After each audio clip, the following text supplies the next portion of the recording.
નમસ્કાર મિત્રો, મારી પીકે ગુજરાતી ચેનલમાં તમારું સ્વાગત છે। હાલ જૂનાગઢમાંથી એક દુઃખદ સમાચાર સામે આવી રહ્યા છે। જૂનાગઢ શહેરના જાજરડા ચોકડી પર વરસાદી પાણીના નિકાલ માટેના પાઇપ નાખવા માટે મનપાનું જેસીબી ખાડો ખોદતું હતું। જે ખાડો ખોદતા હતા ત્યાં ટોરેન્ટ ગેસની લાઇન હતી। લાઇનમાં બેદરકારીપૂર્વક જેસીબીનું બકેટ મારી દેવામાં આવતા લાઇન તૂટી ગઈ હતી અને તેમાંથી ગેસ લીકેજ શરૂ થઈ જતાં આગ ફાટી નીકળી હતી। આગમાં કુલ 6 લોકો ઇજાગ્રસ્ત થયા હતા, જેમાંથી 3ના કમકમાટીજનક મોત થયા છે અને અન્ય 3 ગંભીર સ્થિતિમાં સારવાર હેઠળ છે। મનપાએ ગેસ કંપનીને જાણ કર્યા વગર આધેધડ કરેલા ખોદકામના કારણે નિર્દોષ લોકોએ જીવ ગુમાવવા પડ્યા છે। ત્યારે મિત્રો, મળતી માહિતી અનુસાર આપને જણાવી દઈએ કે શહેરના જાજરડા ચોકડી પર 7 દિવસ પહેલા ખોદેલા ખાડાનું કામ અધૂરું રાખી દેવામાં આવ્યું હતું। આ અંગે સ્થાનિક લોકોએ તાઇમામ થઈ જતા તેણે નગરસેવકો તથા મનપાને જાણ કરી હોવાથી આજે અધૂરું કામ કરવા માટે જેસીબી મોકલી દેવામાં આવી હતી।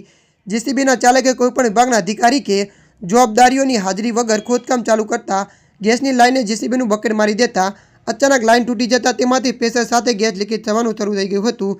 ગેસ લીકેજ થઈ રહ્યો હતો ત્યારે તેનાથી 10 ફૂટ દૂર ગાંઠિયાની લારી હતી। લારીમાં ગાંઠિયા બનાવવામાં આવતા હતા।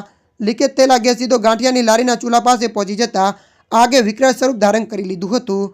ભાડે દુકાન રાખી દુકાનની બહાર ગાંઠિયાની લારી રાખનાર શૈલેષભાઈ સોલંકી આગની લપેટમાં આવી ગયા હતા।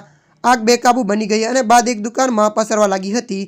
દુકાનની બહાર પડેલા મોટરસાયકલ પણ આગની લપેટમાં આવી ગયા હતા। શૈલેષભાઈ દુકાનની બહાર લારીમાં ગાંઠિયા બનાવતા હતા ત્યારે આગ ફાટી નીકળતા તેમની દુકાનમાં રહેલા તેમની પત્ની રૂપાબેન અને તેમની 2.5 વર્ષની પુત્રી ભક્તિ તથા નાસ્તો કરવા આવેલા ગ્રાહકો હરેશભાઈ રબાડિયાને આગથી બચવા દુકાનનું શટર બંધ કરી અને પોતે દાઝીલી હાલતમાં ત્યાંથી ભાગી ગયા હતા। ત્યારબાદ આગ શૈલેષભાઈની દુકાનની આસપાસની 4 દુકાનોમાં ફેલાઈ ગઈ હતી અને શૈલેષભાઈની દુકાનનું શટર બંધ કર્યું હોવા છતાં આગ દુકાનમાં ઘૂસી ગઈ હતી। ત્યારે મિત્રો, હાલ માટે આટલું। મળીશું નવી અપડેટ સાથે। જો તમને અમારો વિડીયો પસંદ આવે, લાઇક, શેર અને સબસ્ક્રાઈબ કરી નાખજો। ધન્યવાદ।